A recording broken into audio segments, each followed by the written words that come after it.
Hi, everyone. I'm Autistic Ange. This is a podcast for adults who recently found out they're autistic and are looking for other autistic people like them. Before I get into the topic, I just wanted to share something that happened the other day that made me feel proud of myself. And I don't often feel proud of myself. I think it's kind of like, I don't know if it's like a weird thing to feel proud of oneself. I don't know if it's just weird for me because I don't experience that very often.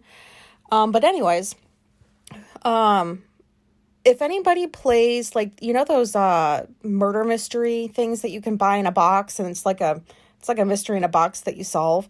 If anybody plays that or was gifted that or something for Christmas, you might not want to listen to this episode because I can't figure out how to share the thing I'm proud of without giving too much details away about the specific mystery. So it's the one called Death at the Dive Bar. Sorry, I can't talk ever. So yes, if you have Death at the Dive Bar and you have not played it yet, you might want to fast forward or something like 5-ish minutes. But yeah, so we played that the other day on Christmas, and I actually bought this last year and we just never got around to playing it. So, we did the other day, and I don't know if anybody's ever played these murder mysteries in a box, but they're not as fun as I thought that they would be. So the one that we got was the dive bar one, and you open the box up and it has what they call different pieces of evidence, packet of information about potential suspects, tangible evidence like a matchbox, a bag that's got a lock on it that you have to figure out what the code is, that kind of stuff. That's not really what I wasn't really thinking that. I don't know what I was thinking. It just sounded like fun to solve a mystery. So we're pulling stuff out of the box and I'm like, oh God, I really have to think, and I don't know, I don't feel like really using my brain that much, and doesn't seem like fun, but it was my idea to play, so we have to play. So there's this packet that has information about 4 potential suspects, and it was 2 guys and 2 girls, and you have to figure out who the killer is. So and then there's this other packet of boot prints, sizes, measurements. There's several pages of that, and you had to compare it to other things. It was just a bunch of stuff I didn't quite understand. So I immediately figured out that I wasn't going to be able to understand the different pieces of evidence. And the way that my wife and I were playing was that we were playing kind of together but kind of separate, because we were coming up with who we thought was a suspect. I don't know if maybe you're supposed to play it like that anyways. I don't know. So she's over there reading through all of the papers. She's got notes. She's writing down notes about the different suspects and trying to piece things together. And the only thing that I can understand is that packet of 4 pages about 4 people. And that's, yeah, because it's just pretty much a description of who they are, if they had an arrest record, where they were the night of the murder, that kind of stuff. So at the end of the packet was this lady, and I know that these are actors. They're not real people, but you have to kind of pretend that they are, I guess, for the sake of the game. So I looked at this lady's picture, and she just looked evil. She did not have a nice look on her face. And I'm reading through the information, and it's pretty much written in a way that makes it sound like she really is not a suspect. There's this one part that said that the detective suspected that there was foul play, and asked her about is there a chance that your husband was murdered or something? And she's like, absolutely not. There's absolutely no chance at all that he was murdered. Something along those lines.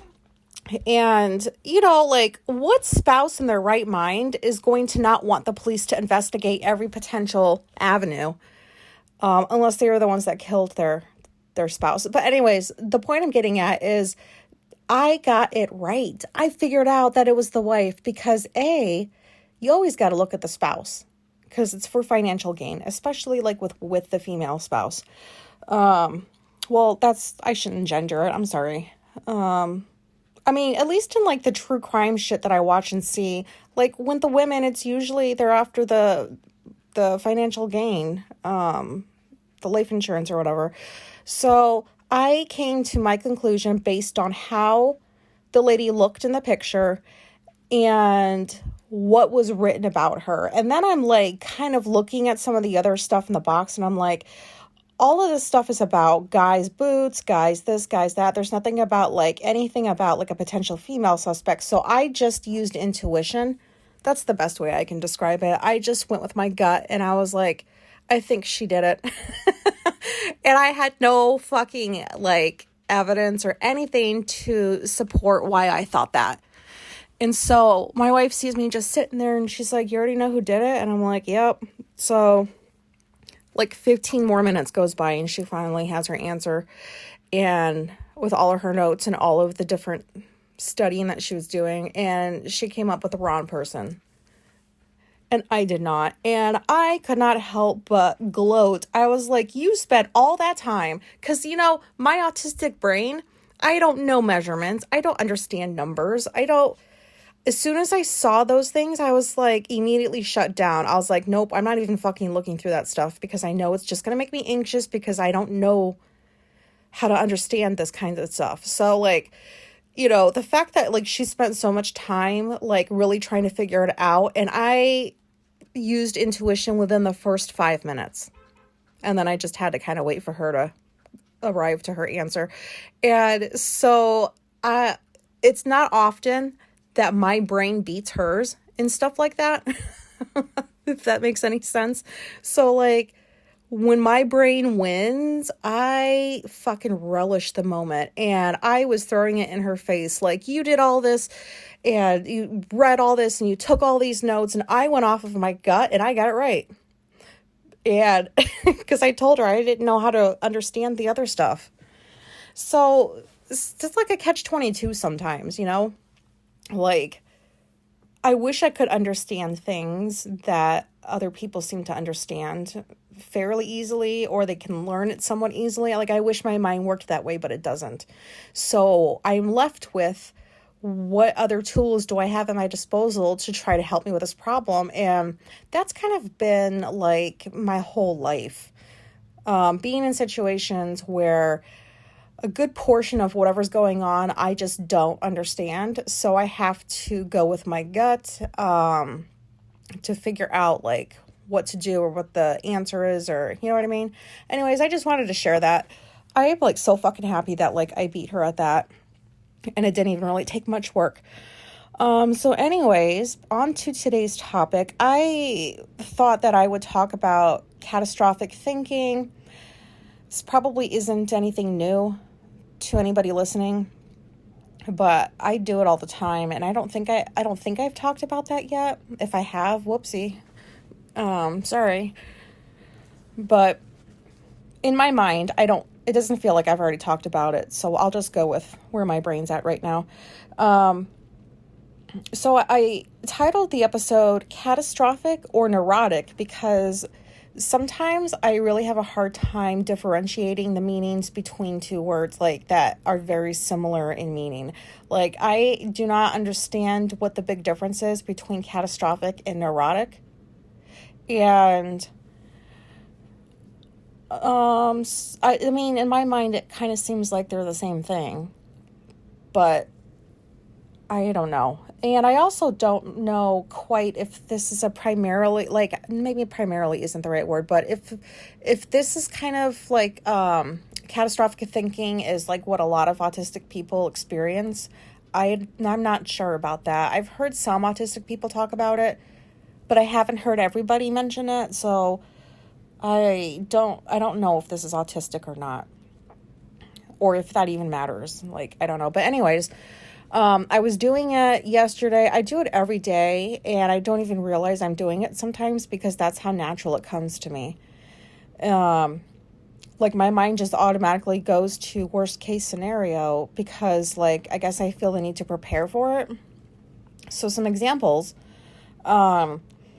The biggest example I can give is if my wife doesn't get home when she usually does, or pretty much any time she leaves the house, I always worry that she'll die. Like, she'll get into a car accident. She'll slip on the ice and crack her skull. All kinds of things. I just the thought just automatically just pops into my head. I don't know. I don't sit there and be like, I hope she doesn't die. But I kind of do. But I don't say it out loud. But when I found out that I'm autistic, I shared with her that, yeah, this is what I worry about on a regular basis. That and I don't know exactly why I worry about this, other than, maybe because she's the only human that's ever accepted me that I've ever wanted to be around for a long time. But yeah, I'm or if she's supposed to call, sometimes she'll go down and see her family and they live a ways away. So I'll ask her, can you just send me a quick text when you get there to let me know you arrived okay? Because maybe the weather isn't the greatest or something like that. And if she doesn't send the text in the time that she should, I'm oh, this is it. She died on the thruway. I shouldn't laugh about this, but maybe I'm trying to prepare myself. I always feel I think about the worst possible outcomes so that I'm prepared for it, so that it doesn't catch me off guard. But I think it's a little morbid. Sorry for all the, dry mouth. It's just a little morbid to think that way, I think, right? Something else, when I got surgical menopause and I was reading up on okay, this is what menopause is like. I came across this thing about osteoporosis and how it's really common in women that get older and are in menopause. And my mind just went to, my bones are going to break and I'll get dementia soon. I need to drink a bunch of milk, but then I don't think there's any link between milk and osteoporosis or milk being good for bones. I think I read somewhere that was a myth. But anyways, that's where my mind went to, is that my bones are going to break pretty easily, and I got to prepare myself for dementia. But then I was can you prepare yourself for dementia? Because when you get it, you don't know you got, I don't know. Well, I don't know. But I read that the odds of getting dementia can increase. So there's that. Whenever I leave the house, I say goodbye to all the pets I'll never see them again. We got 4 cats and I'll go around and I'll say goodbye. Does anybody else ever say goodbye to their pets when they leave? I don't know. But I do. I know they don't really understand me, but I feel I need to reassure them, I'll be right back, because since I work from home, I'm here all the time, and I've developed some attachment issues with a couple of the cats. This sounds crazy. I really shouldn't publish this. But yeah, whenever I leave, excuse me, I go around and I say goodbye and I love you to all the cats, and then I automatically assume that the house will probably burn down. It doesn't matter if I check the stove. Something will happen. I don't know what it would be, but something will happen. We'll come home and there'll be no house, or a neighbor will call and be hey, there's a fire going on in your house. I've never had that happen, but that's happened to my wife. When she was a child, her house burned down.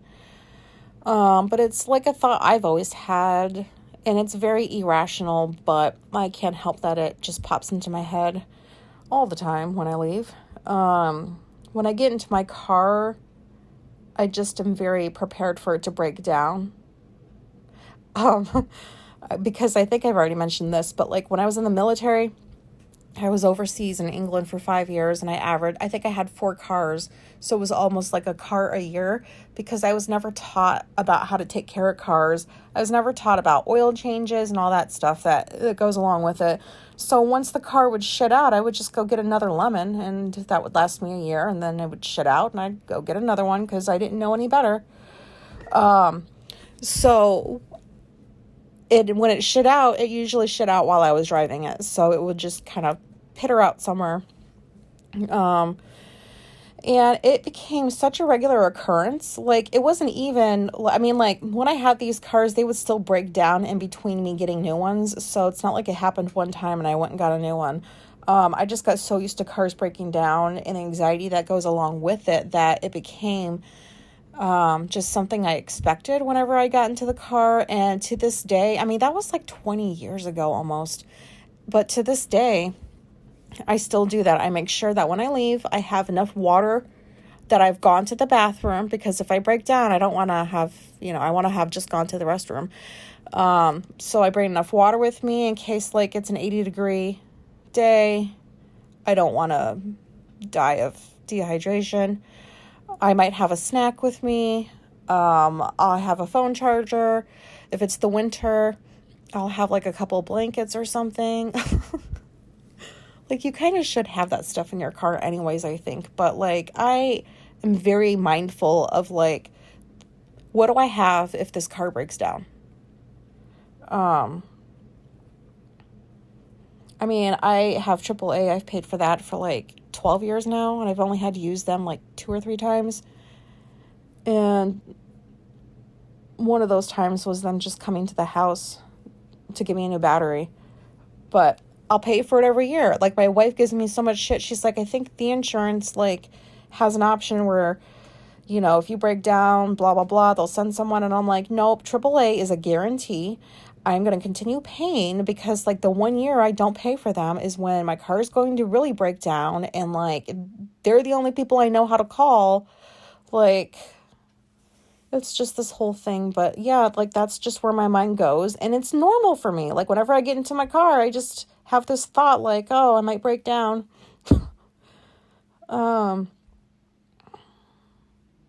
I always assume the worst about pretty much anything, but I always think that people will think the worst of me.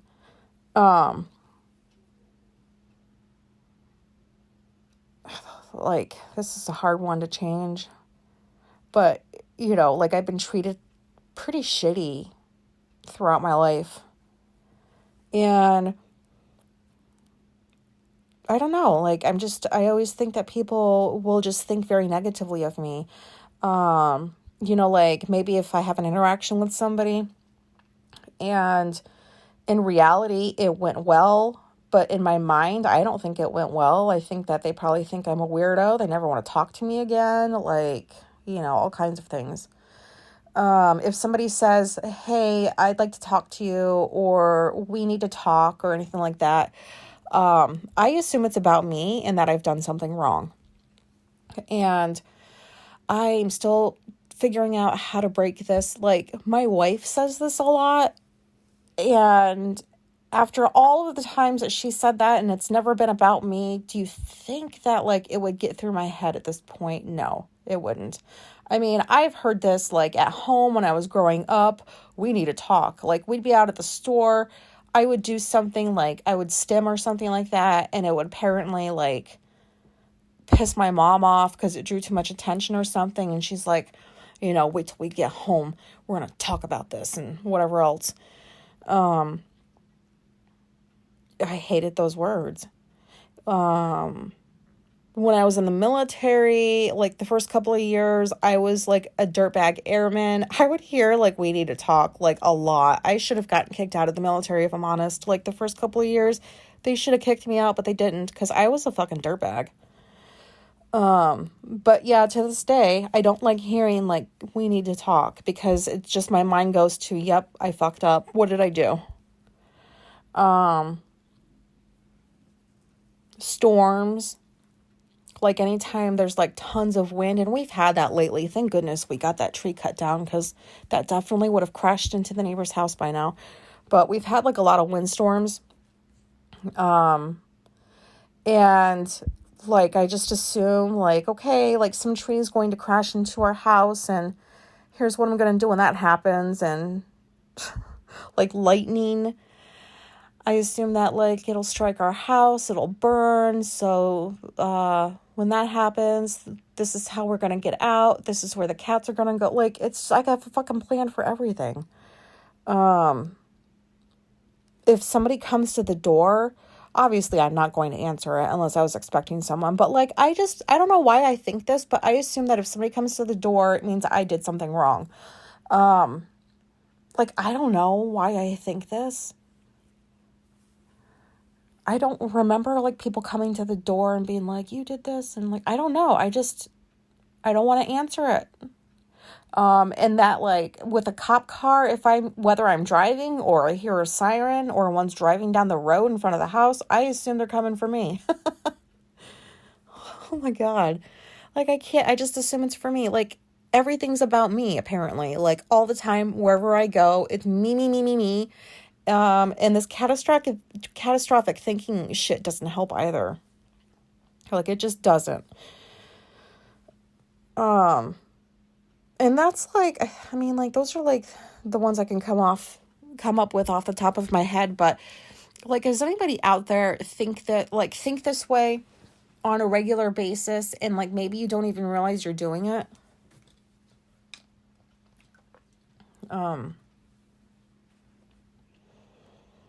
Yeah, I don't know how it would be to think any other way. I don't know how to think about something and not put a negative spin on it. It just happens in my head. Like, I don't try to do this. It just automatically comes to my brain. Like, it's like, okay, this is the worst thing that could happen. So expect it so that you're not surprised, and make sure you have a plan so you know what to do when it happens. Like, oh my God. Like, I could just go on and on about this for hours and hours and hours because I do this multiple times a day. And I was thinking about this yesterday for quite a bit. And I'm like, oh my God, like I didn't realize I catastrophize every single day. And I know this adds to like my anxiety. I'm just an anxious person, but I know that doesn't help. But it's also weird that like, I just realized that like I do this every single day and I don't think twice about it. Like, that's not normal, right? Like, ordinary people don't leave the house. Like, I don't even know if this is an autistic thing or not, but you know, like, why can't I just be somebody that walks out and doesn't think about all this stupid shit? Like, I just think about where I'm going, what I need to do, and then that's it. Like, nope. There's a plan for everything. There's a plan for if my cat coughs or something. Like, I have numbers to people in places. I have cat carriers at the ready. I can throw together a quick survival kit. Like, this is ridiculous. But like, my mind thinks about so many things. I can't help but think about like, well, what if this happens? What if that happens? What if that happens? Like, I can't help but think about all these different things. And sometimes it's fun until like it's just creating too much anxiety and then it's not fun. But did any of this make sense? I feel like, so we just got back from grocery shopping and I didn't get any coffee this morning when I woke up because I was out. So I just had a cup of coffee and it's like almost 2:00 in the afternoon and I feel like jittery, and caffeine doesn't usually make me feel jittery, but I feel like I kind of was I bouncing around in this episode? I don't know why I asked that because nobody's going to answer me, but I guess that's all I have to say about this topic. It definitely helped processing this out loud because I really need to continue thinking about this, thinking about my thinking. Oh, it's so annoying, but it's kind of cool too, like when you realize new things about yourself, even when they're not really things that you want to know, like they're not always positive, but it's interesting when I stumble across something new about myself that I did not realize before. And this catastrophic thinking I knew I had, I just didn't realize that I go into it every single day, multiple times a day. So that's definitely something to talk about in therapy next time, I guess. But maybe some of you guys can relate. That's all I've got. Thanks for listening. This was just me recording to an app on my phone, hoping people find me, listen, and relate, and hopefully have a similar experience to the one I had when I heard myself on somebody else's podcast. My email is in the show description. Feel free to send me an email if this is something that, like, you do, so that I don't feel quite as alone or strange. If anybody out there, like, if this is an autistic thing, I would love to know that. Like, I haven't been able to figure this out yet. But anyways, goodbye.